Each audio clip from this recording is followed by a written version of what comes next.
tunajua ameenda pale United Nations General Assembly. Kuitwa tu, watu wote wameamuka. Wameenda, amebaki na watu kama 10. Kwa sababu amejulikana dunia nzima ni mtu ya nini? He is preaching water and drinking wine. Akiwa pale anakachifu mambo nafanyika Sudan. Na yeye ndiye mwenye kupeana bunduki ya kuua mama na watoto Sudan. Anajifanya at what is happening is wrong. Anasimama pale kupinga abductions in Haiti when he is a chief abductor in Kenya.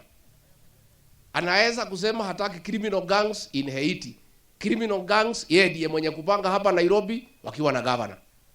Sasa wazungu wamemwangalia, wametoka.